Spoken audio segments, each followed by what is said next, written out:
Hello everyone, welcome to my channel. আজকে আমি discuss করব চিলি ইয়েলোমাইট বা যাকে আপনারা লঙ্কার হলুদ মাকড় বলেও চেনেন। আমরা আজকে জানব হলুদ মাকড়ের অ্যাটাক কখন হয়, চেনার উপায় কী, এর ফলে কি কি হয় এবং এর প্রতিকার। ভিডিওটা আপনারা শেষ পর্যন্ত দেখতে থাকুন। ছবিতে যেটা দেখতে পাচ্ছেন এটা একটা পূর্ণাঙ্গ হলুদ মাকড়ের মাইক্রোস্কোপিক ছবি। এবার আমরা কথা বলবো এটা কোন সময়ে দেখা যায়।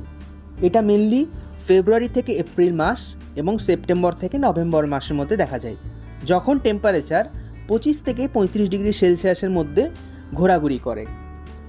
এটা মেনলি লঙ্কা এবং টমেটোতে দেখা যায়।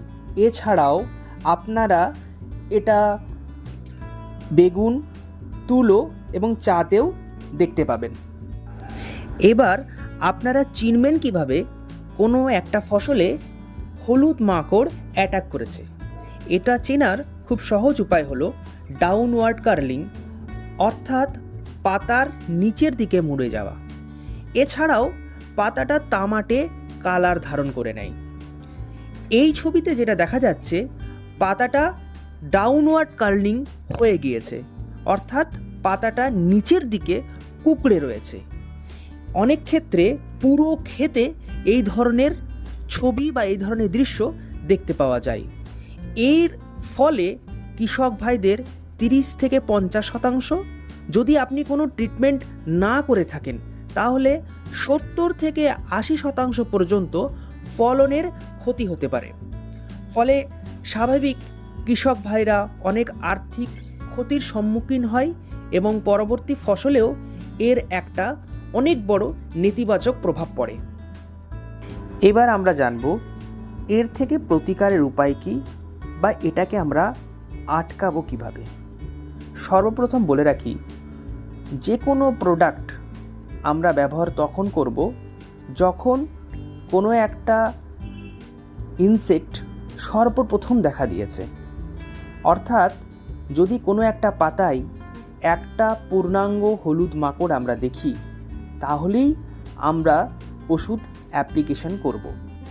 এই স্ক্রিনে কিছু ওষুধের নাম দেওয়া রয়েছে, যেমন স্পাইরোমেসিফেন 22.9% SC, যেটা প্রতি লিটার জলে 0.3 থেকে 0.5 ml ব্যবহার করা যায়। প্রোপারজাইট 57% EC, যেটা প্রতি লিটার জলে 2.5 থেকে 3 ml ব্যবহার করা যায়। হেক্সিথায়াজক্স 5.45% EC, যেটা প্রতি লিটার জলে 1 ml ব্যবহার করা যায়। ডায়াফেনথিউরন 50% WP, যেটা প্রতি লিটার জলে 0.75 থেকে 1 গ্রাম পর্যন্ত ব্যবহার করা যেতে পারে। ফেনাজেকুইন 10% EC, যেটা প্রতি লিটার জলে 2 ml পর্যন্ত ব্যবহার করা যেতে পারে।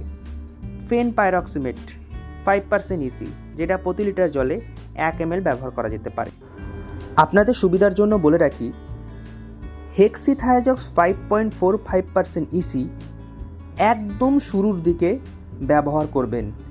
বাকি যে প্রোডাক্টগুলো রয়েছে সেই প্রোডাক্টগুলো যদি হলুদ মাকড়ের সংখ্যা 1 বা তার অধিক হয়ে যায় সেই ক্ষেত্রে ব্যবহার করতে পারবেন।